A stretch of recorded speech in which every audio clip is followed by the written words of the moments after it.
Hello, everyone. This is Steve Anderson with Work Camper News, and I want to thank you for joining us for the good, the bad, and the ugly when buying an RV.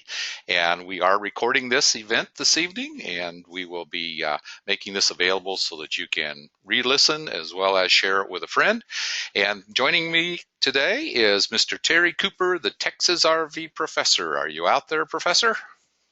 We sure are. We happen to be in Arlington, Texas. All right, very good, very good. Well, I know you have a lot of things to share about the good and the bad and the ugly.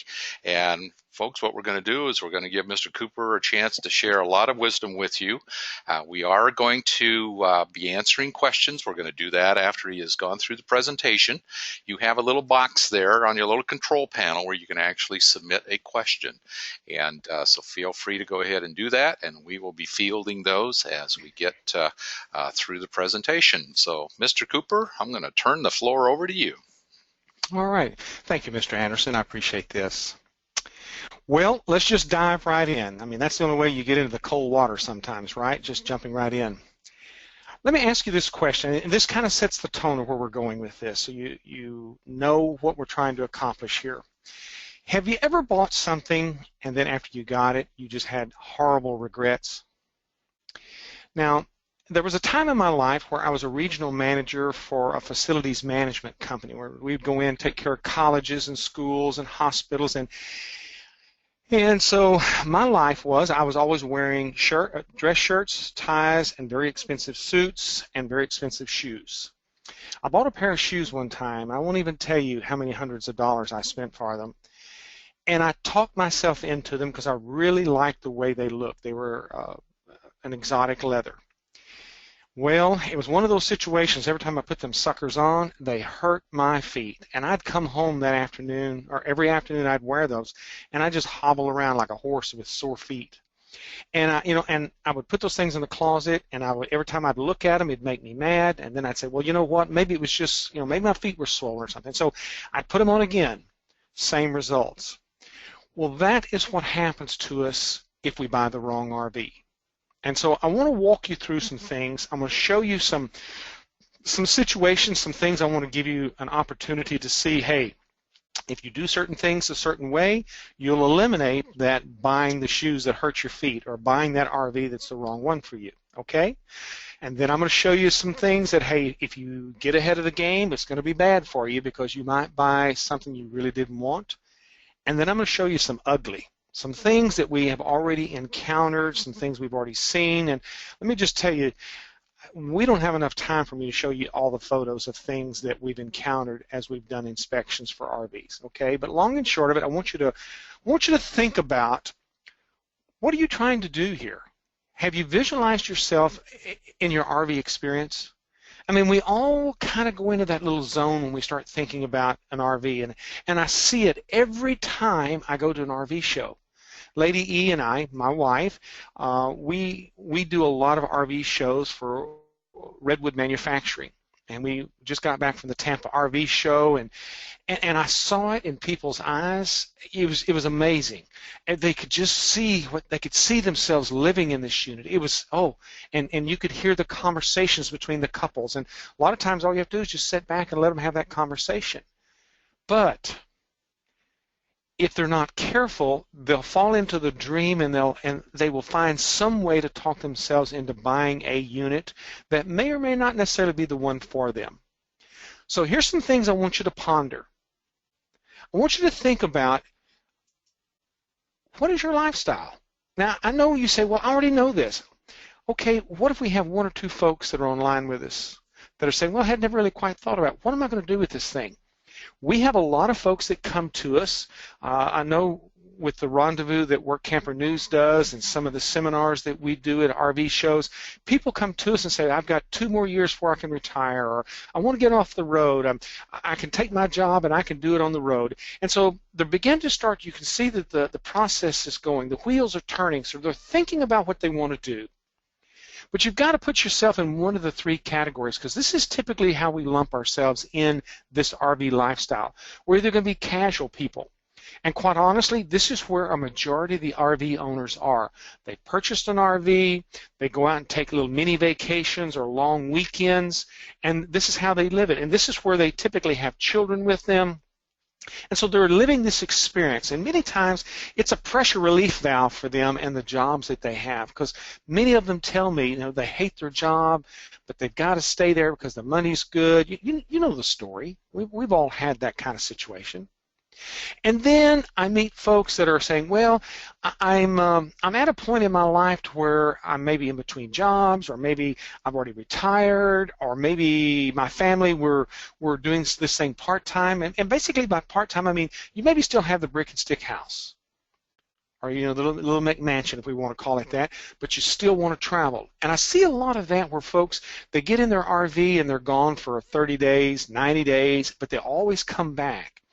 Now, what's interesting is you see a lot of grandparents that are this way because they want to come back home to check on the grandkids. Maybe they've got one of them graduating from school, or they've got something special going on. So they're out there living the experience, but yet they still have all of the strings attached to them to bring them back home.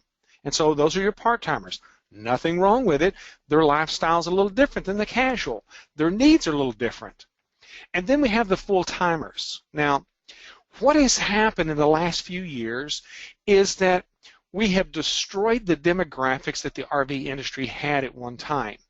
It used to be that if you bought an RV and you enjoyed the lifestyle, you would buy 7 in your lifetime. That was statistically what they knew.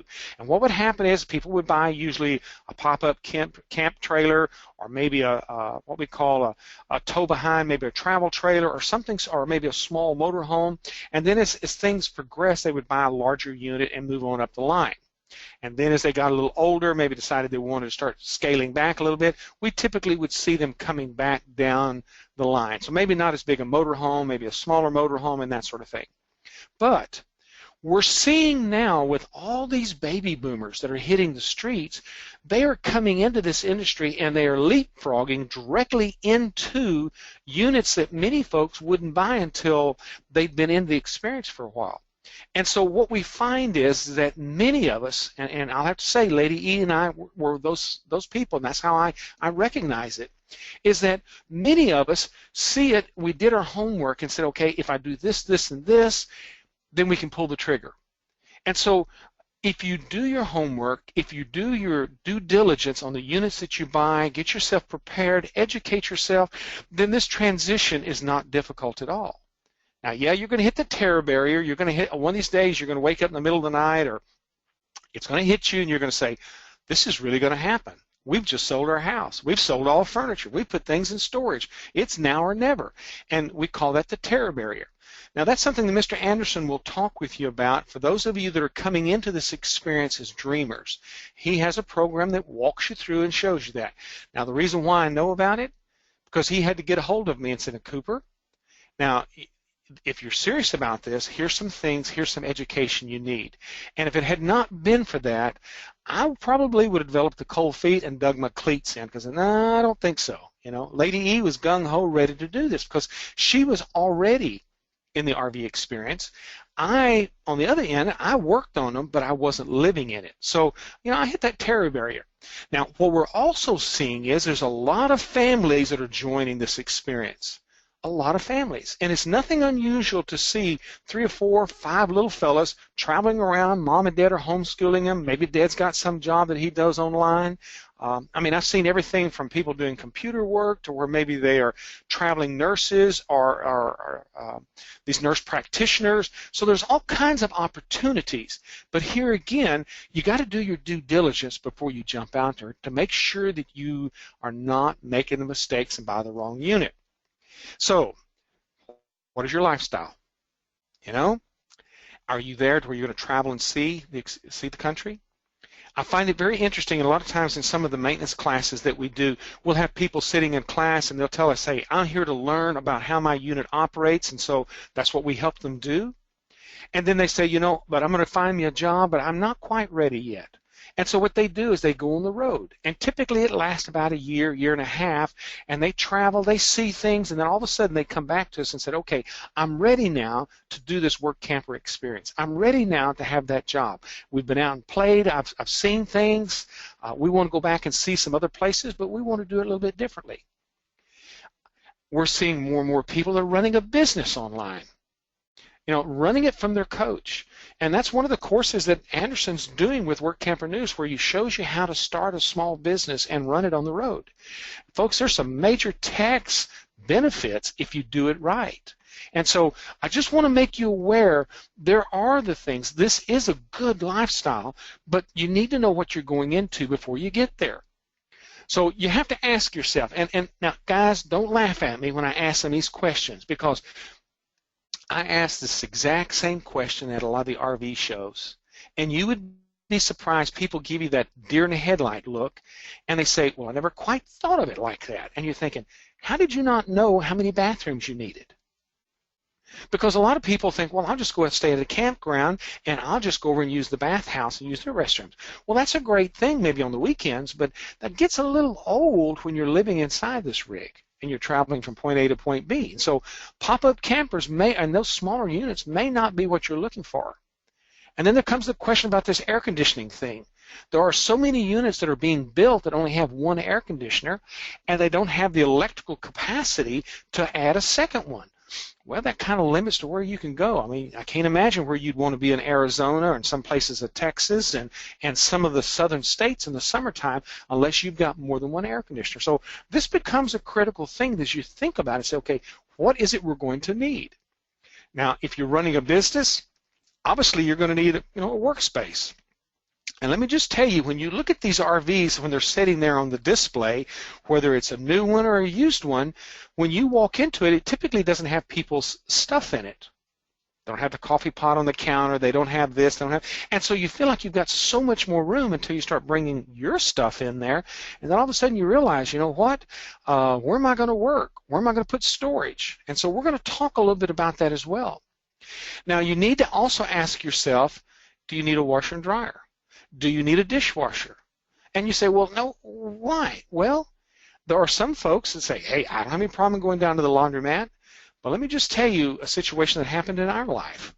Lady E and I had a rig. It was a new rig, and she had asked me, said in the very beginning, said, I'd really like to have a washer and dryer. And I said, well, we didn't quite budget for it. Are you sure? Can we just do that later? And she was very gracious about it. And she said, well, as long as you go with me to the laundromats and help me carry everything in, fold the clothes and all that, sure, no problem. Well, let me tell you something. 6 months and a few days later, I'm telling her, you know what? It's about time that we get a rig. Either we get a washer and dryer in this rig that we're in, or we get us a new rig. Well, guess what? We're living in an RV now that has a washer and dryer and a dishwasher. It has convection microwave, and it has induction cooktop. And you know what? I am perfectly okay with it, because I have decided I did not enjoy spending 2 or 3 hours every week or every other week down there at the laundromat putting my clothes in washers that, well, you don't know what's been there. When you look in there and somebody's been running their horse blankets through there and washing them, it's really a very comforting thought to know you're putting all of your whites in there. So long and short of it, don't forget to think about stuff like that. Now, some of you are going to be going with the motorized, and you may decide, you know what? We want to tow a vehicle behind us. You need to do your due diligence there. Not all vehicles can you pull behind a motorhome with all 4 wheels on the ground. Some of you may already have a vehicle, and you're going to need to find out if it's one of those. And if it's not, let's say it is front wheel drive, you may have to get one of those little tow dollies, where you run the front wheels up on it. So these are things you need to think about to make sure you don't buy an RV and then buy a vehicle and find out, uh-oh, I can't carry it, I can't tow it like I'd like. Now, not knowing the full gamut of experience that you folks have, let's kind of go through and let's talk a little bit about the different types of RVs. And I apologize to those of you that have a good handle on this, but you know what? If there's only one of you in the group, and we have a very large group this afternoon, as a matter of fact, if there's only one of you that's still well, I don't understand this and don't understand that, then it was well worth it for us to take just a few minutes and go over it. Now, if you look at these vehicles, look in the one in the top left-hand corner. That's a travel trailer. We typically pull it with a Suburban or Expedition or pickup, something that we can pull it off of the rear bumper or the rear receiver, okay? Then if you travel across to the top right-hand side, that's what, depending on the part of the country you're in, we may call it a pop-up, a tent camper, or a pop-out camper. But this is typically your starter vehicle. This is typically where a lot of folks come out of tent camping and they move up, and this is what they will buy. Some of them will have a restroom in them, and I'm going to be, how do I say this? Some of them are a little primitive when you say you have a restroom in it, okay?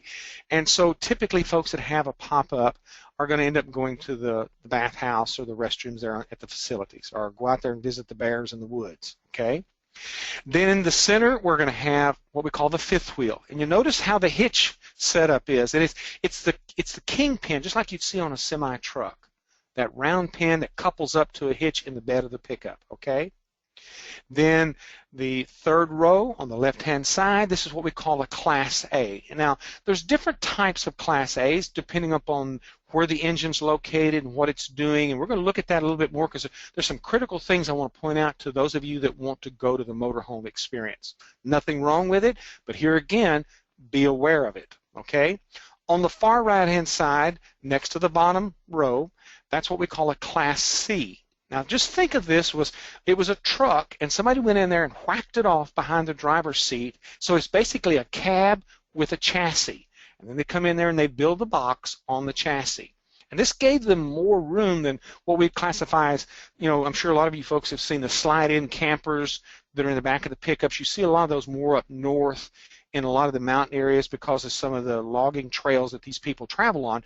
So a slide-in camper in a pickup basically does the same thing, with the exception is that with a Class C, like what we're looking at here, they don't have that pickup bed on the back, so it gave them more room inside the box.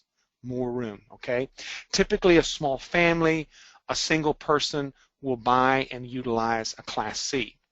Now there'll be some of you that will go, now the bottom picture, the center, some of you will go what we call the Class B, as in boy. Now, for lack of a better term, in the shops, we used to call it the Scooby-Doo vans. Now, let me just tell you, it's a lot more than the Scooby-Doo vans that we see in the cartoons.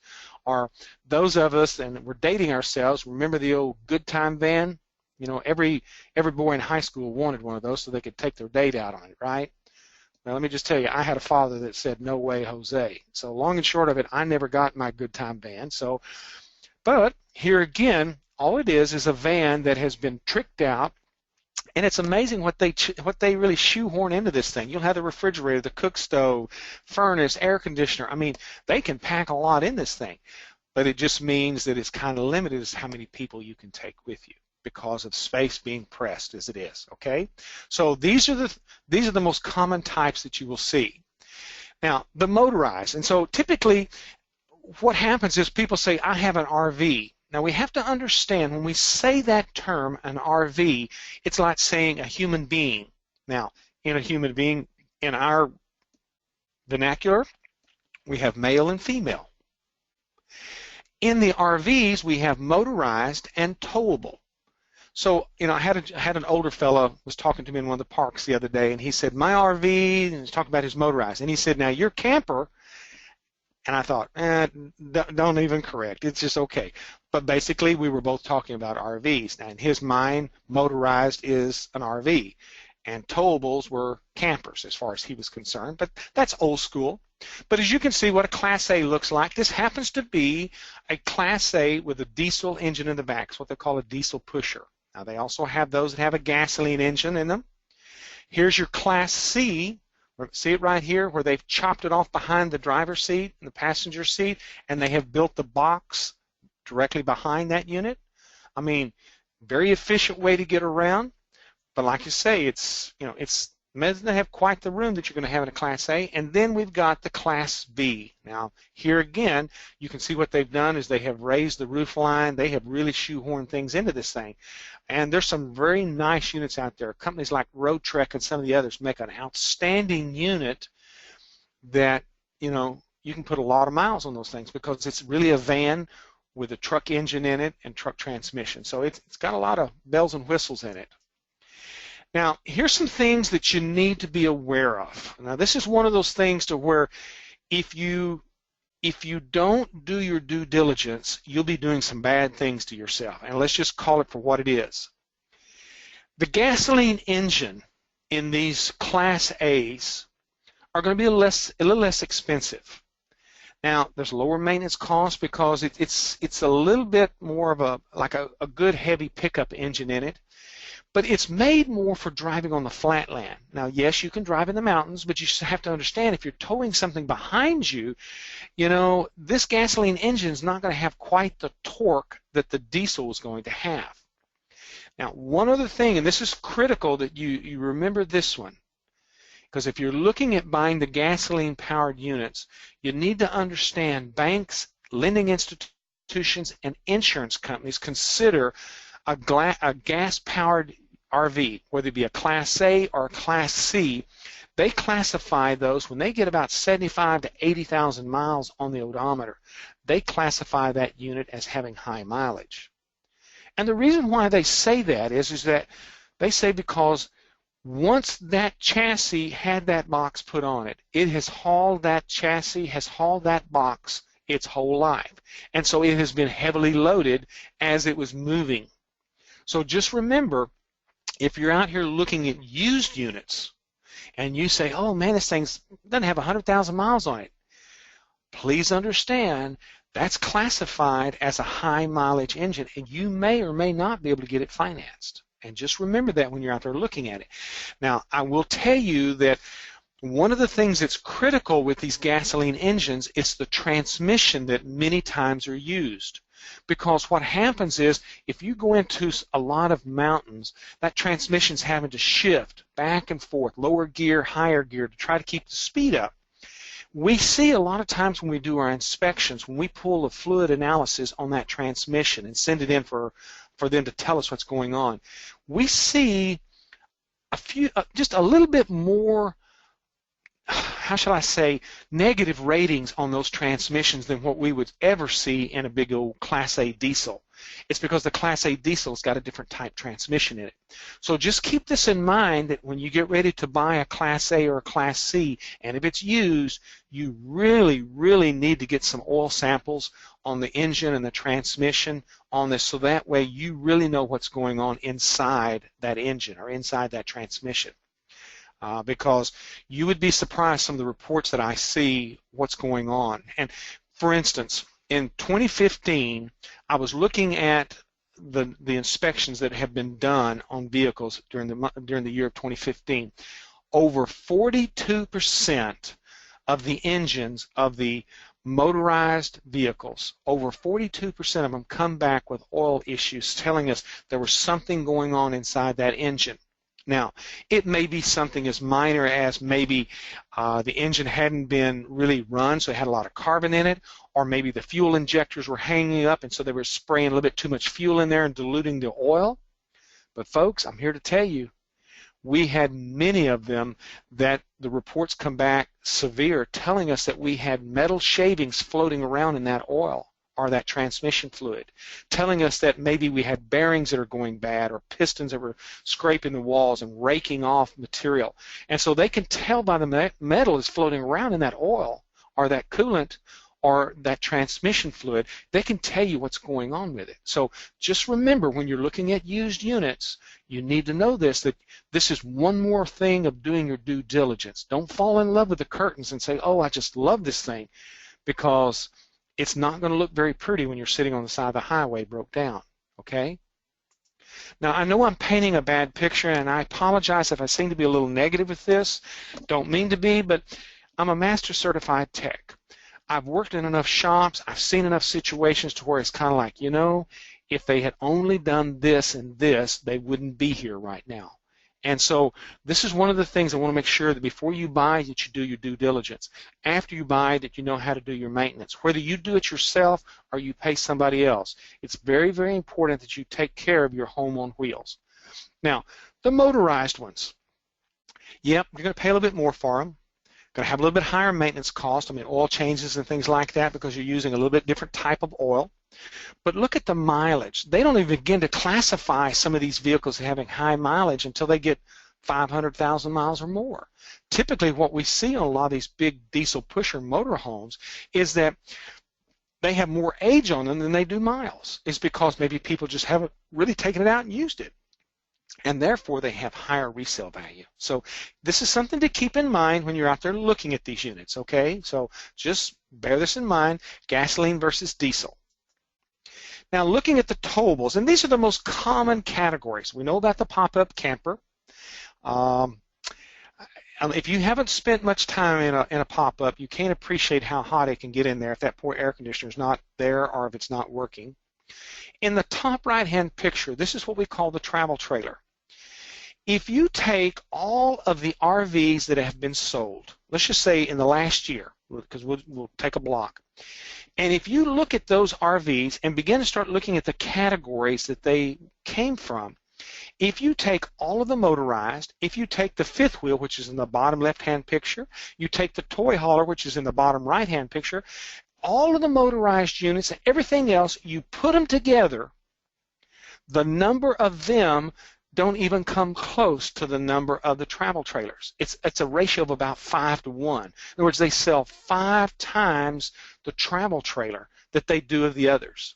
And so long and short of it is that this travel trailer, it happens to be a J-Flight. It doesn't necessarily have to be that brand. I just happen to have this photo available.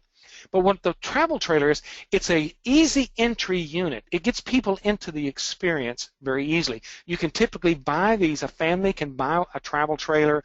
Typically, maybe Dad's got a pickup, or maybe we can use Mom's Suburban or her Expedition, and they pull it with. And it works very well for them.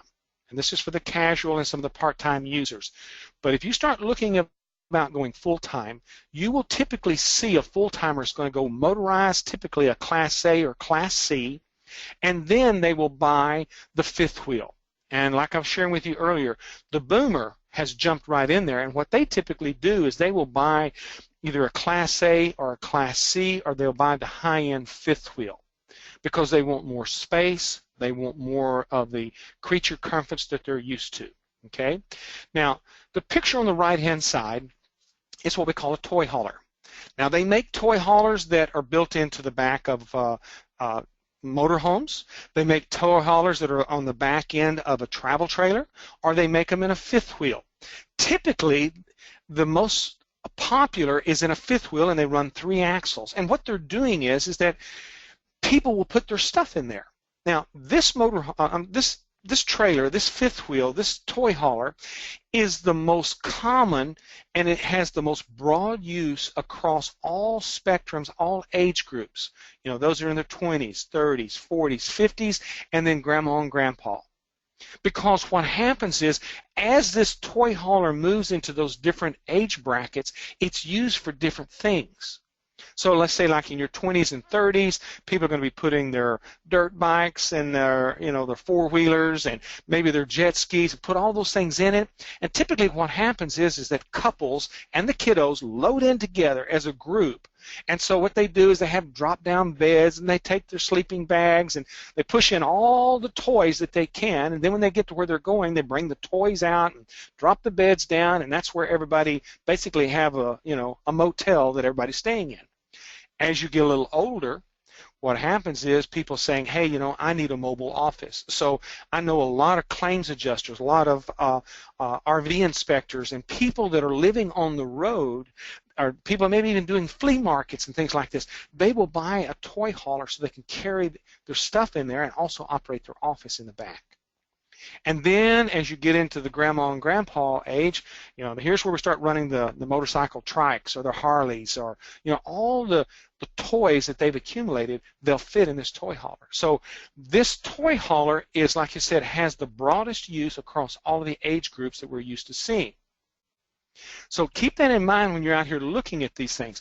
You may not, the ideal thing to do when you're looking at these RVs, look at the price, look at the unit, then you look at your price point. Find out what works with you, and then you say, okay, maybe that's the style, that's our lifestyle we're looking for. Now, what's it going to take to get into that lifestyle? It may be new, it may be used. And so you have to keep that in mind when you're looking at this. Now, one of the things I want to point out to you, because I see a lot of situations, a lot of danger, people will have their truck, and I'm going to say a pickup, and then they go and buy their RV. And some guy there in that store tells them, oh, yeah, I've got a unit out here that you can pull, no problem. We're just going to have to put some airbags on it for you, so, but nothing is ever said about the braking capacity. Because it's amazing how many times I have seen people be put in with a travel trailer or a small fifth wheel in a half-ton pickup. And you get to looking at it and the numbers don't work. And it becomes a critical thing, not when you're trying to pull this thing, but it's when you're trying to stop it. And usually when we need to come to an emergency stop, we need everything to be working very well to shut that thing down. So be careful when you buy. I know of a couple. He was a policeman, she was a nurse, and they were out of the Dallas-Fort Worth area. They had 3 little fellas. They decided that they were spending way too many hours working, so they decided they were going to spend time with their family. They went out and bought a brand new half-ton pickup. Then they went out and bought their RV, and somebody talked them into buying a pretty good-sized fifth wheel. And when they got there, it wouldn't work. Now, I'm proud of the service manager that said, folks, let me show you what the gross vehicle weight is. This truck does not have the capacity. So they took the truck back to the car dealer, took a giant hickey on it, bought a much bigger vehicle that could handle the trailer, the fifth wheel they're going to pull, and off they went. So it was one of those situations, if they had just done their due diligence before they bought these vehicles, they may have saved themselves some serious money and a lot of grief. Okay? So keep that in mind. Now, some things to remember on these tow vehicles, these that are towing. If it's a travel trailer, between 10 and 15% of the trailer is being carried on that ball that's usually attached to a receiver that's up underneath the bumper. Okay? So if you happen to have a 10,000-pound trailer, or let's say a 12,000-pound trailer, let's just use 10,000. It'd be easier to do the math. What we're saying is of a 10,000-pound, 10% is what? We're going to carry between 1,000, 1,500 pounds on that ball. Well, because of where that hitch is mounted back behind the rear axle, that may be all that it can carry. Just be aware of that. Now, the fifth wheels, because of where that connection is in the bed of the truck, and it connects to the frame directly over the rear axle, that weight is dropped in on top of that rear axle. So it means it has the capacity to haul 20 to 25% of the capacity. And typically you find the fifth wheels are a little bit more stable on the highway because of where they're coupled up. Now, a question comes up a lot of times, and people say, okay, wait a minute now. I'm looking at this RV, and I've got this RV here, and the data plate tells me that it weighs, totally loaded, it can't haul any more than, say, 16,000 pounds. And they're crawling around, they're looking up underneath there, and they say, wait a minute, it's got 2 7,000-pound axles? Now, how does that work? And then you have to explain, okay, you've got 2 7,000-pound axles, so there's 14,000 pounds. Where's the other 2,000 pounds being carried? It's being carried by the hitch on the back that's in the bed of this truck. So that's the reason why, if you've got a 16,000-pound fifth wheel, that they'll put 7 or 8,000-pound axles on it, typically 7 unless you do an upgrade. And so the key to it is knowing your numbers of what this vehicle can handle. So know your truck's abilities. And trust me, you really want more truck than you're going to be hauling, because you don't know. Next year you might decide to upgrade to a different size of RV, maybe something a little bigger. If you have a little bit bigger truck, then you don't have to go out and buy a new truck to accommodate this new vehicle that you've purchased. And the same thing happens to the hitch. Please, please don't buy just the hitch to handle the vehicle that you're buying today. Buy a little bit more. It's amazing what another $100 or $200 will do for you. I see people that buy a vehicle and they have their first trailer, say it's 16,000, then they try to upgrade it, maybe going to do a toy hauler, and they start looking and say, well, the truck says it can handle 18,000 without any problem, but I've got a 16,000-pound hitch. It should be okay. Guys, you're putting yourself in danger. If you had bought a hitch that could have handled 18 or 20,000 pounds, it wouldn't have cost you very much more. Same amount of labor to install it.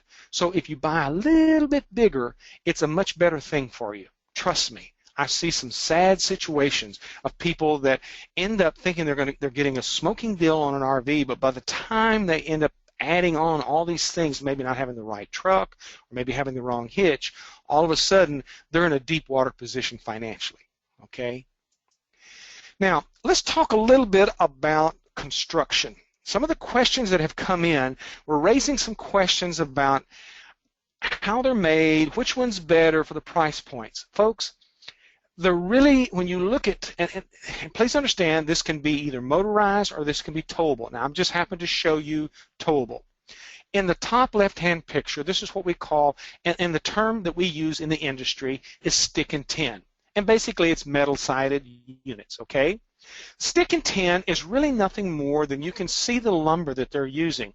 It's not maybe a full 2x4. They may rip a 2x4 in half and have maybe a 2x2, or take a 1x4 and rip it and have a 1x2, and those are their studs. That is the framing of this, because in these RVs, what holds them together is the cabinets and the interior walls.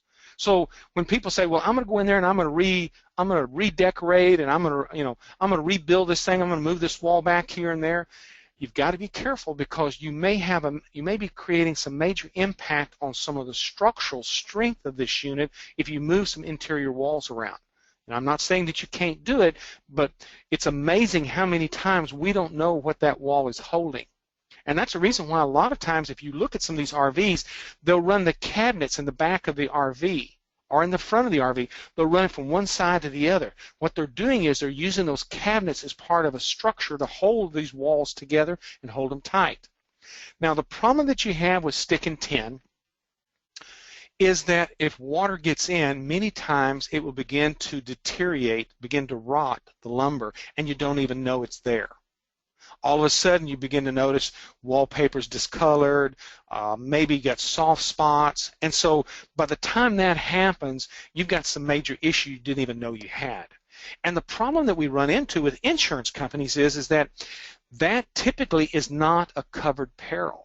In other words, what they'll tell you, oh, I'm sorry, that we don't cover that. We don't cover water damage.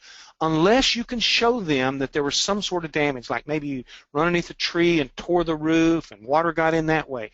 But if they get up there and see that maybe you haven't done your maintenance, you haven't done your sealing around the roof edges, around windows, they'll come back and deny the claim and just say, hey, and then all of a sudden, if it gets to a certain point where they say, you know what, you've got so much damage, it's typically, if it's over 60% of the value of that RV is damaged, then what they'll do is they'll look at you and say, we no longer can carry a policy on you. Tell you what we'll do, we'll buy it from you, and but we're going to subtract salvage value on it. And so when the consumer looks at it, many times the consumer is hung because all of a sudden they still have a bank loan, but they didn't get enough money from the insurance company to pay the bank loan off. So maintenance becomes a critical thing. Now, those of you that are familiar with the Airstream, you know how they're built. They are shell. They're using aircraft-type technology. They rivet these sheets of aluminum together. Very solid. I mean, they're built. Now, I'm not saying they never have water problems, because, you know, all RVs have the risk, because you think about it, we run down the highway, we're shaking them and baking them, twisting and turning them. But typically the Airstreams, because of the way they're made structurally, are very, very solid. And you get to looking, there's a lot of units out there that are people, these vintage RVs that folks are buying, particularly the Airstream, and rebuilding them. It's amazing the condition that they're still in 30, 40, 50 years later. Now, some of you may really be crazy about the little casitas and some of those units that are what we call the fiberglass eggs. And basically, if you look at this unit, you can see that there's a lower part of the pod, and then there's a cap, and they rivet that together. And basically what happens is it is a fiberglass unit, and then what they do is they put this shell together by the two pieces, and then they go inside and they build their superstructure, their walls, their places to hang their cabinets. So that is typically what we classify as the solid shell walls. Then, and this is probably one of the most popular styles that you'll see in today's world, whether it be motorized or happens to be towable. we have what we call a bonded laminated sidewalls. Now, I want you to look at the picture that has a circle, the red circle. This is a cutaway of what a bonded laminated wall looks like. What they do is they have this long table in the plant where they're building these things, and they lay out paneling, the piece of paneling that's on the right-hand side. That's usually the interior paneling. In other words, on one side of it is going to have vinyl coating of some sort of pattern or whatever that's going to be on the sidewall. And then they put a little adhesive on it, and then they'll styrofoam on it, and then they'll put another layer of 2 layers typically of Luan paneling. And then if you'll notice on this outside edge right here, I don't know if you can see my pointer, that is fiberglass. That is the gel coat. There's different names for it, Phylon, fiberglass, gel coat, but basically that's what gives you the surface, the smooth surface that they apply paint to. And so when you look at this redwood, this is how this unit is made. This is what these panels look like when they come into the production floor. They pull them off the tables. They have run this bonded laminated wall. They've glued it together, run it through a French press, and put it under rollers and press it together, or they put a vacuum on it and suck the air out and causes it to draw together tightly. And then when they stand that panel up, it's very rigid, it's very solid, and as long as water does not get in there, these panels will stay bonded together. But what happens many, many times is people don't do their maintenance. And if they're not doing their maintenance, water gets in between these paneling layers and begin to cause that glue to separate and break loose. And then what happens is the panels begin to puff out, and you start to see ridges and things on it. And what you're looking at is what they call delamination of a bonded laminated sidewalls. We do some maintenance classes, and I show you some ugly pictures. And then one of the classes where we have a 5-day class where we actually do hands-on learning, we actually go out in the campground, and it's amazing as we're walking and looking at all of the units, because if you've got a campground that's got 100 or 200 RVs in it, you're going to find some good, some bad, and some ugly stuff out there. And so we try to point it out so people know what's going on.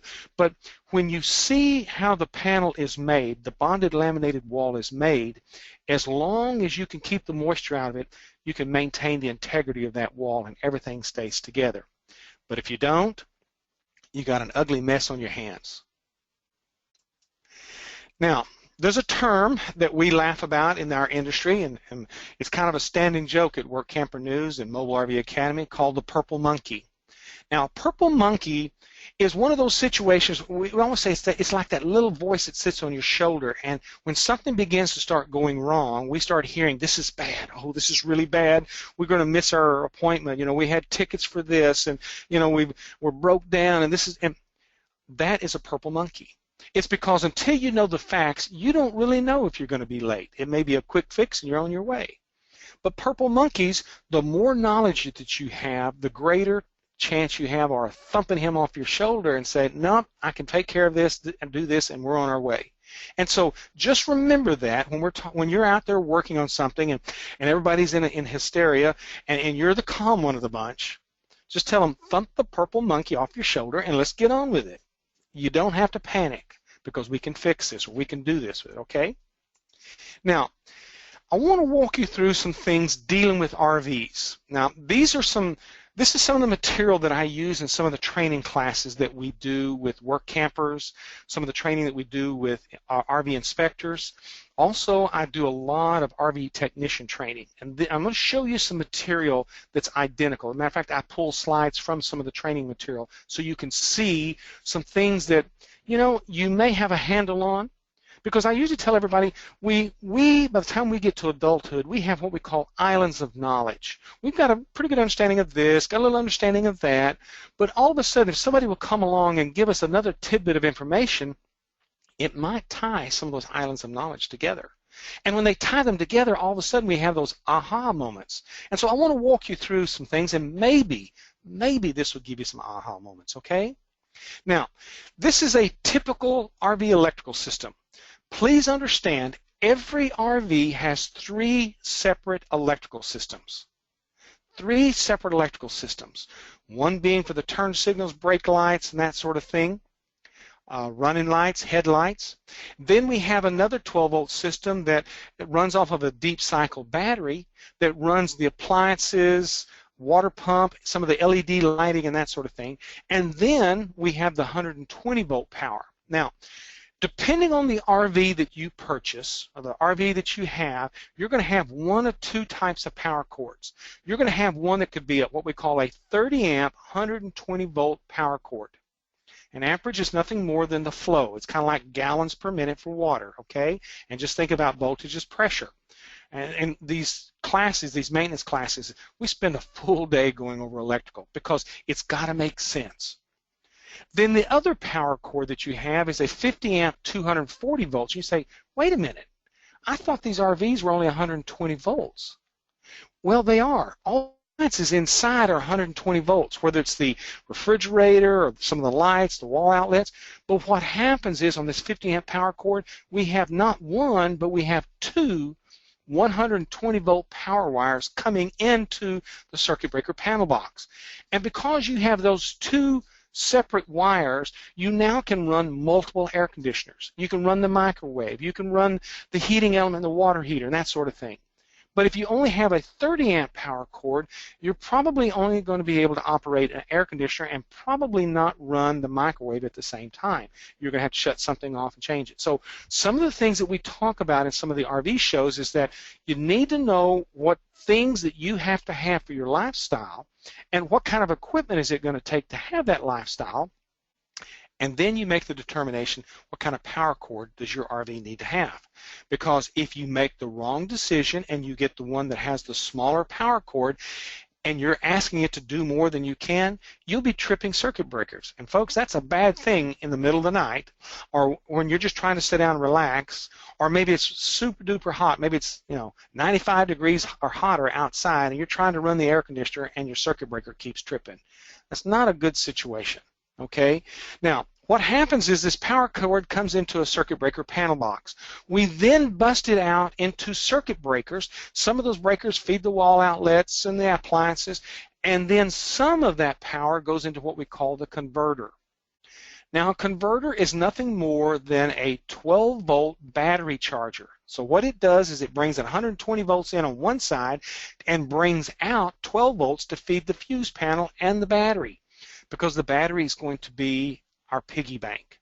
We're going to use that battery to run things in this RV. And like I tell a lot of my students, if you've got a thermostat hanging on the wall that operates the furnace or the air conditioner, the circuit board that's talking to that thermostat is a 12-volt circuit board. If you've got a refrigerator that you go over here and you flip it from electric to gas, the circuit board is a 12-volt circuit board. The furnace that you have in these RVs has not only a 12-volt circuit board, but also has a 12-volt blower motor. Now, on the water heaters, if you have one of those water heaters where you push the button inside, what we call the direct spark ignition or the electronic ignition type capacity of water heater, which is what most people are going with in today's world, that circuit board that you're firing is a 12-volt circuit board, and it has to get its power. It has to get its power from the converter and the battery in order to keep it alive. So just remember, on these RV electrical systems, there are three separate electrical systems in every RV. Propane. Now, I have people tell me all the time, oh, I'm so afraid of propane. Folks, you put fuel in your vehicle, gasoline or diesel. Are you afraid of that? No, you're just wise. You're not out there smoking a cigarette while you're trying to fuel up. And it's the same thing with propane. Now, the tank on the left hand side is what we call an ASME, American Society of Mechanical Engineer tank. It's one that you would typically see on the motorized, and it's there because the Department of Transportation requires it, because they make it part of the vehicle, and they want to be able to have it to where if somebody T-bones you and plows into this tank, it's not going to rupture. Now, that tank can hold quite a bit of propane to feed a lot of your appliances on board. Now, the DOT cylinders, now we're talking here in the United States. I don't know if we have many Canadians with us because Canada uses the same style of tanks. They have a little bit of different reinspection capacity. In other words, in the United States, we have to get these things reinspected the first time in 12 years. In Canada, it's every 10 years. So these cylinders, these DOT cylinders, these are the ones that we take off and we take down and have them filled up. Hold the same propane. They're made a little bit different, but they're typically temporarily mounted to the towable unit that we have. Okay, but there's also a unit called a regulator that's going to take that high pressure coming out of that tank, because typically on a good hot summer day, let's say the outside temperature, say 90, 95 degrees, the pressure inside that tank is going to be about 200, 225 psi. I mean, that's a lot of pressure. And so what happens is this little silver device right here is going to take that high pressure, and on the output, it's going to bring it out to what we call 11 inches of water column, which is another way, another scale to measure pressure, which is equivalent to 0.6 psi. So it's not even 1 psi of pressure. So this regulator is doing a tremendous job taking that high pressure coming out of those tanks and then delivering us a low pressure to feed our appliances. If we don't have low pressure, we'll have flame leaping off of burners. We may have furnaces that won't light. They'll be exploding, and they'll make this pow sound to them. It's because there's too much pressure. So here again, you know, if you know how this thing works, you can do your own service, your own maintenance, and keep these up and going. These regulators, that's something that we see a lot of, is these regulators should be replaced every 5 to 7 years, just like the LP detector inside your RV. That LP detector has a born date, just like a Budweiser. They know when it was made, it's stamped on the back, and it should be replaced within 5 to 7 years. And you'd be surprised how many times people don't. Or I've even seen many of the inspection reports come in that somebody had taken that LP detector out, cut the wire so it'd go quiet because it maybe woke them up in the middle of the night, and then they put the screws back in it and screwed it in. It's kind of like taking the battery out of a smoke detector or a fire alarm. If it's not working, it's not working for you. And so these are critical things that we need to be aware of, and we need to know what they're doing and how they operate. Now, here's a water system. You do realize that an RV is basically a miniature city on wheels. I mean, because you're bringing your own fresh water, you're taking care of your sewage, you're bringing on your own utilities. It may be battery power, or electrical utilities, or it may be a generator, propane. So when you think about an RV, it has its utilities. And so what many of us will have is a fresh water tank. Now, if you are somebody who stays in an RV park quite a bit, why would you need to handle and carry 100, 150 gallons of fresh water? Because you're going to be using the water when you get to the campground. So what Lady E and I do, we have capacity to haul around 90 gallons of fresh water, but we don't. We typically carry about 15 or 20 gallons with us, and the reason being is if we pull over someplace like at a truck stop or someplace, we can get out and come into our rig and turn on the water pump and flush the toilets, wash our hands, have dinner, whatever it is we stop for. But there's no sense in hauling all that kind of weight around if we don't need to. Same thing with the gray and the black water tanks. Black water, of course, is directly for the toilets. The gray is for showers, sinks, and in some of these RVs they may have a second gray water tank. They may call it gray 1, gray 2, or they may call it the galley tank. Now that's typically for the kitchen. I know in Lady E's Redwood here, she has a galley tank, 45 gallons, so it can handle her dishwasher. And then she's got a washer and dryer up in the nose that has another tank, and it's a gray water tank, and it handles 45 gallons for her washer. So when you look at how this is all plumbed together, you see that it is a system that works together. I want you to notice on the water heater. The water heater, fresh water comes in on the bottom of the tank, and hot water comes out on the top of the tank and feeds the appliances. And so if you look at this, you see the fresh water and you see the pump, and then I want you to know right here where I'm pointing with the arrow, I'm hoping you can see that. That is the common connection between where you hook up to city water or you hook up to your water pump. Everything from this common connection right here, all of this back down to the appliances, the toilets, the showers, all of that's common plumbing. But before this junction right here, you may be bringing in water from the city, or you may be operating your water pump and drawing water out of your tank. And so this kind of gives you a brief overview of what's happening with the water systems, okay? Appliances, furnaces, you can see the water heaters. These are not the water heaters like we have in our brick and stick house, that's for sure. We have the air conditioners. I don't know if any of you guys have had to have new air conditioner installed. Today's world costs about $1,200 to replace an air conditioner. That's why it's so critical when you buy an RV. If it's a used one, you need to find out if it's working or not. Okay? Refrigerators. Now, if you're using an RV-style refrigerator, in other words, it operates off of propane and operates off of electricity, 120 volts, it's a different type of refrigerator than what we have in our brick and stick home. It does not have a compressor. It is what we call an absorption type. And what we do is we make heat either from the propane or from an electric heating element. We make heat and we boil that refrigerant. And that refrigerant is usually hydrogen, water, sodium chromate. And so what happens is we boil that, turn it into a gas, and then we send it into that refrigerator and it extracts heat. You think, how's that? It's all based upon the ventilation on the back of this refrigerator. So very critical that your refrigerator is moving air across the back of it, stripping heat, so that way the refrigerant can go inside that box and get some more heat out of it, okay? Now, something to remember about these RV-style refrigerators. For every minute that you leave the door open, on this RV refrigerator, it takes it 1 hour to recover. So if you've got grandkids that are standing there with the refrigerator door open and cannot decide which soft drink that they want or what sippy drink they're going to get, juice box, just remember, for every minute that refrigerator door is open, it takes that poor refrigerator an hour to recover. Now, it's not that way with those of you that have the house-type refrigerators. This is only for the RV-style refrigerators, okay? Doing inspections. This is probably one of the biggest areas that I see people get lax in. They don't get up on the roofs because some people have a problem with height. Some people say, well, it was okay last summer. Well, we don't know. We don't know what's happening on these roofs. And I'm going to show you some pictures here in just a little bit of what happens when somebody doesn't take care of their business. Right here it is.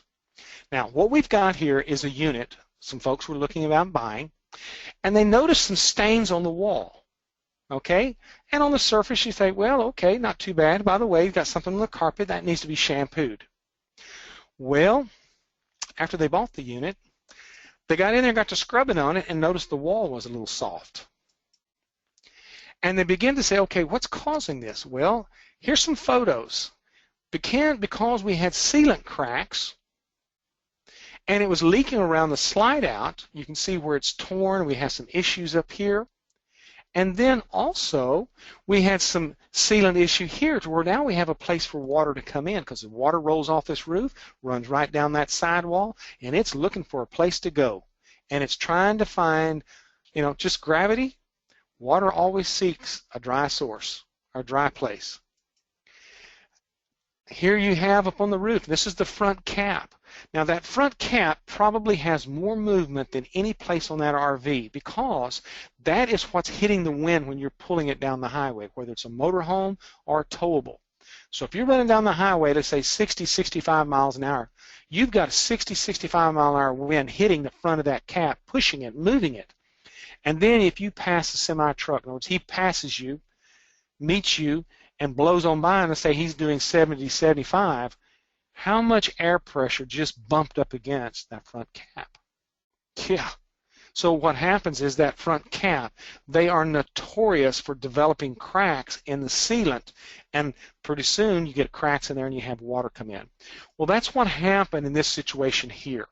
They had some sealant that wasn't holding, and, well, when they began to start pulling that vinyl paper loose, then they began to start seeing how bad it really was. And then they went a little further, pulled the carpet back, and you can see how wet it was. Now, folks, this is the ugly. And I'm just telling you, you will be surprised how many people go out and start looking at RVs, and they buy because, oh, man, that's a smoking deal. That's a good price on that. Well, you better do your due diligence. And if you're not sure how to look for it, you need to have somebody who is qualified to look at it for you, to tell you maybe you do have some water intrusion. Because, folks, this can get to be a very expensive, because by the time you rip out stuff, all of a sudden what was a good deal may not necessarily be such a good deal. And so this is some ugly stuff, and I've got tons of photos showing where delamination took place. I've seen where people were feeling behind their sofa around the windows and basically were put their fingers through the wall because the wall was so rotten it couldn't hold because it was totally deteriorated on the inside. So this is the kind of stuff that we want to keep you from making that mistake. Now, this is on the roof. Now, this happened to be one of our students we had in one of our classes. The lady bought this Class A motorhome. It was a little smaller Class A. Her husband had a terminal disease, and he wanted to travel what little time he had left. So she went out, and they bought this RV. She brought it to class because she wanted to learn how to work on it. And you know what's sad? When we got on the roof, this is what she began to see. I noticed on this skylight that's in the shower, I mean, this is a pretty, shall I say, pretty dirty caulk job. Somebody just daubed it up. Then when we got a little closer and got to looking, notice this crack right here. And I made a mental note, when I get inside, we need to look around that shower. And sure enough, in the ceiling of that shower, you could see where water had been coming in because water was being trapped between the skylight and this caulking, and it was going into this crack. Then, when we come up off the ladder and we stepped over onto the deck, this is what we saw. There had been some sort of problem that somebody did a repair. Now, they did a good job in the repair, but what caught my attention is when we put our, and personally, I don't like to walk on roofs. I'm not afraid of heights, but I'd rather be on my hands and knees so I can get a little closer and I can see things, and it's much more stable. So here I am on my hands and knees, and it felt like I had those Dr. Scholl's foam inserts on my hands and my knees. And what it was is that when these gentlemen had done this patch, they had not dried out underneath this roof. So somebody had done a shade tree repair and had not gotten it dry underneath, and there was still water underneath there. And it did. It felt like you were walking on those gel pads. As we got up to the front of the rig, she had some vent stacks. Notice how this sealant is all cracked.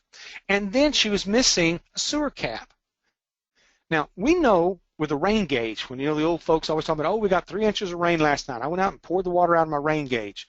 If you look at that rain gauge, it's not very big across, but yet it can collect 3 inches of water. Can you imagine what that inch to inch and a half opening right there is trapping, how much water is coming in there? And that's what happened.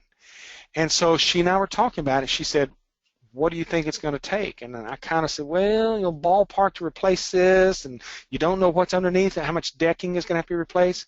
Quoted her a number, and she said, that's almost a third of the cost of what I paid for this thing. And she said, if I'd only just gotten up here, I'd have seen this, wouldn't I? Yeah. Or you'd had somebody do an inspection. Yeah, it would have saved that problem. And she would have saved herself this grief. She went ahead and took the unit, and last I heard, they were traveling. But she at least knew what she needed to do and how to maintain her unit. She was a very sharp lady. She really was. And so she didn't back down on things. She wanted to learn. So she was in the class to learn. Now, this is another photo of her unit. Now, several things I want to show you here. I want to point out to you that what we've got here is that you see this sealant that's here. And you say, oh, man, that's places for water to come in. Yes. And then look over here on the right-hand side. This is the gutter on the side. What's happening is water's rolling off of this roof and going in behind this gutter. And what it's doing is going in behind and damaging the sidewalls. But what I really want you to look at is this cracked roof material. And what's happened is this is what they call an EPDM. It's a rubber roof that is at the end of its life. And it's beginning to do what we call alligating, or it's beginning to develop snake skin. It's beginning to crack. Now, EPDM rubber roof is a white roof and a black roof, and the white is for sun reflection. When it begins to start to deteriorate, it begins now to allow that sun in and start deteriorating that black rubber roof underneath it, and it starts to lose its ability to hold water out. So these are things that you find when you start looking at some units. Now, I'm going to tell you, when you get ready to go and look for an RV, there's some things you need to take with you. You need to know what your budget is. Just, okay, I've only got this amount of money, or I can get a bank loan for this. Know what it is. Now, If you find that you want a unit that has more bells and whistles than your budget, then just step down a little bit in the age. It may be that you can buy a unit that's 2 or 3 years old and get all the bells and whistles you want, but get it in a price point that works for you. Okay, so don't be afraid of the used units. There's a lot of the dealers that have them. There's a lot of units out there on RV Trader and RVT.com and those places, but you got to know what you're looking at. You got to know what you're looking for. Then you need to know what features and benefits. You know, these are the bells and whistles that you're looking for, but you got to keep your emotions in check. You've got to look at this thing for, okay, once I turn my money over, I cannot get it back. Once you sign that piece of if you're getting a loan on it, or once you give that down payment, or you pay cash for it, then you know what? You own it. So what I'm going to tell you is keep your emotions in check, and do not put down any deposits until you slept on it. It's amazing how we get hyped up about something, and then we sleep on it, and all of a sudden we wake up the next morning and think, well, you know what? Let's go over and look at this. I got a question about this, because the adrenaline has dropped, and we're not as pumped about it. Now, if you go back the next day or a week later and you still, yep, I think I can do that, then you've allowed that emotion to play out, okay? Now, I want you to take your tools with you. And people laugh at me when I tell you this, but let me just tell you, this is what Lady E did when we would go looking at RVs. She had a measuring tape.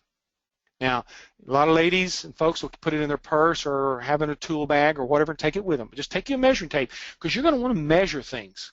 Drawer space, cabinet space, storage space. These are things, because you got to figure out what stuff can I take and what stuff do I have to leave behind. An RV looks like it's very big when you don't have anything in it, but when you start putting your stuff in it, it gets very small. Take you a can of pork and beans. Now, guys, it could be peas, it could be green beans, and it doesn't even have to have anything in it. What we're after is the size. So maybe you have a pork and bean can that you've cut the top and the bottom out, and you're just taking basically the container with you. And what you're going to do is put it in these different cabinets, and you're going to be surprised how short some of the cabinets are as far as from one shelf to the other. The same thing with cereal boxes. Take you a cereal box, stick it up there. Will it fit? Lady E and I have had a unit one time that our cereal boxes, she either had to put it in Tupperware tubs, buy a brand new box of cereal and dump it in the Tupperware because we couldn't get that cereal box to fit, or we were going to have to lay it on its side. Well, then you got to stack things on top of it and you crush your cereal. So a little bit of due diligence by taking your tools with you will save you a lot of grief, okay? Now, when you go to buy this unit, if you buy a new one from a dealer, do not do a 15-minute walkthrough. You might as well go ahead and tell them on the front end before you sign the paperwork, I'm going to expect a very good walkthrough. And do not be surprised when they fall out of the chair when you say, I'm going to need about 4 hours to go through this unit. And they say, oh, no, Randy out in the shop, he can take you through it. No, we don't care what Randy knows. We want him to be able to translate that information to you so you will know it. And then when you get Randy or whoever the technician or whoever's doing the walkthrough with you out there, he's going to say, well, you push this button, you do this and this and this, do you understand? And you're over here and your eyes are swirling around. Folks, you go as a pair. One of you's got a clipboard with a check sheet that you're working off of, because they're going to have what they call a pre-delivery inspection sheet that they're going to want you to sign off that everything worked in this unit. And so you have this. So one of you carries that on the clipboard and checks off as you go through things. And the other one of you is going to be working with Randy or whoever your technician is, and he's going to want to push the button. You say, no. Let me push the button. Let me run the slide out in. Let me turn on the lights. Let me turn on the water. Because what happens is, as humans, the more we touch, the more we do, the more we see, the greater chance we have of remembering it. Because I cannot tell you how many times people would buy an RV from us on a Thursday, and by Tuesday of the next week they're calling and they're all bent out of shape, buyer's remorse, because they can't remember how something worked, and they're all upset. They may have broke something because they got frustrated with it. And if somebody had just taken the time with them, shown them how things worked, and explained it to them, and maybe it did take 4 hours, but if the dealer knows that's what's going to happen, you're okay. If you're buying used, the person you're buying it from, if they've been using it, they need to show you where everything's at, because there's going to be switches and things in places that you wouldn't imagine where they would be. And so you're over here scratching your head trying to figure it out. If you buy used, please please get a home inspection on that RV. Get it looked at so you don't buy that ugly one, that lemon, or that money pit. Because, folks, I can't tell you the number of people that I sat around the campfire and they tell me, if I had only known, if I had only known, I didn't know I could get an inspection. And then, please, educate yourself. Now, I noticed that on the roster this afternoon, we've got several ladies. And I want to speak to you directly, ladies. If you're a solo, or you're going to be going out and you're going to be taking on a lot of these responsibilities, you need to know how to maintain your unit, and you need to know how it works, because it will reduce that purple monkey fear that you're going to have. Because you're going to come into an environment, you may have your PhD, you're a very intelligent person, but sometimes it can be a little intimidating if you don't know how something works. So please take time to educate yourself. Now, and I'm saying this on the home inspection for the RVs. Here's a company, and I will tell you, Mr. Anderson and I are part owners in RV Inspection Connection. The reason why we put this together is because Mr. Anderson kept getting phone calls from people saying, how do I know that I'm buying the right one? I bought this thing and it's an albatross around my neck. I bought the wrong one. Or we had a lot of people that maybe it was a son or daughter that was going to be the executor of the will because maybe mom or dad had passed away, and they had to put, in the nursing home. And so the kids were calling saying, hey, is there somebody who can look at this thing and tell me what kind of condition it is so I can know what we can get for it, because I've got to settle this estate up. So getting an inspection and a report on this thing, folks, it's nothing unusual to get a report that's 45, 50, 60, 70 pages long with pictures in it, descriptions, what's working, what's not. So that way, if you're looking to buy a used unit, you know that you're going to make one of three decisions. When you get this report, you're going to say, okay, it's exactly what we thought. We had the fluid samples tested, engine's good, transmission's good, we'll buy it. Or what if it comes back and says it's got one bad air conditioner? Or maybe the refrigerator's out. $1,200 for an air conditioner.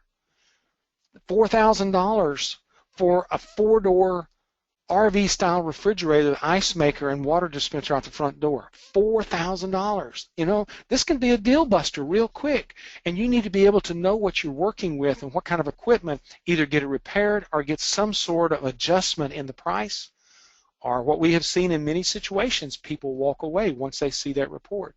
It's like, you own it, I don't want any part of it. And already we've had several situations where there was fraud, appeared to be people didn't tell somebody, or they just happened to forget certain things were going on with this unit. And, it's criminal that somebody would be treated that way, but all they were after was your money. So, and I'm going to say this to ladies. Ladies, we don't have enough female inspectors, because we get phone calls all the time from ladies calling saying, look, I'm thinking about buying this RV. I'm a solo. I'm going to go on the road. And do you happen to have a lady that could come do an inspection? Come look at this thing for me. Because they said, and I hate it, I just grits my teeth when I hear it. They said, if I take this thing in, the last guy I was talking to, he was talking down to me like I didn't know anything. And I've heard Lady E say the same thing. But it's amazing how if you have another lady working with you, that inspector, that lady understands your fear, understands what you're going through, and takes that extra time to walk you through. We even have situations where somebody will come out and do an inspection, and the person that buys the unit says, can I hire you to come back and spend with me 3 or 4 hours walking me through and showing me things that I maybe didn't get or couldn't get from the person I bought it from? And that happens all the time. And so as ladies, this may be an opportunity for some of you that maybe want to make money while you're traveling on the road. Okay?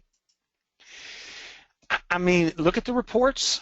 Life safety. When I say life safety, we're dealing with electrical, we're dealing with propane, LP detectors, fire extinguishers, anything that involves the emergency exit windows. They need to work, because the time to find out is before you have an emergency. If you ever do, then all of a sudden you find out it's not working and you really need it. And then be sure and get the blood work. In other words, get the fluid analysis on this engines and transmission and the coolant. And if you got a generator, get the oil sample. And some of these generators on some of these big Class A motorhomes even have their own radiator, so you want to check the coolant on that, because at the cost of replacing those generators, That's not something you want to pay for. You want to make sure that it's taken care of and you know what kind of condition it's in before you take possession of it. Now, I live by the rule that 80% of the things that go wrong with an RV, you and I can fix ourselves if somebody will just show us how, because they're usually easy to access and easy to fix. Now, that doesn't mean everything, because there's always that 20% out there. And let me just tell you, I've had more than my share of those hard to access and hard to fix. I mean, very frustrating sometimes when you got to take a cabinet completely apart in order to get to something. And so you spent more time getting to the component than you did doing the repair. Well, that's in that 20% stuff. But most of what we can do on these RVs, we can take care of ourselves. And that's something we talk about in our classes, is that show you where the circuit breakers are. Get you inside that circuit breaker panel box so you're not afraid of it. You'd be surprised how many people look at electricity and just back up, just like they do propane. Once you get in there and you work with it, like, oh, okay, because I'm going to put you inside of an electrical panel box. Of course, it will not be hooked up to power, so you won't get electrocuted. But once you pull out a circuit breaker and you see how it works and how easy it would be to replace and how to reset it and those sort of things, the fear evaporates. And so 80% of the problems we have with these RVs we can do ourselves. Now, I talk about a maintenance training class. Now, this is a course that we put together with Work Camper News. Lady E and I, we own a company called Mobile RV Academy. I used to be a college instructor at a school in Waco, Texas. I did nothing but train RV technicians for the state of Texas, for the dealers that are in the state. And so what happened was I got to the point where it wasn't fun anymore. And then it's kind of hard to teach someone who's 18 or 19 years old and they don't want to be there, because I'd rather work with somebody who wants to be in the class. And then we went through the economy where things took a nosedive and the college began to start closing down programs. Even though I had 14 students in the program at that time, which is one of my smallest numbers, they'd gotten a grant from the federal government for $10 million.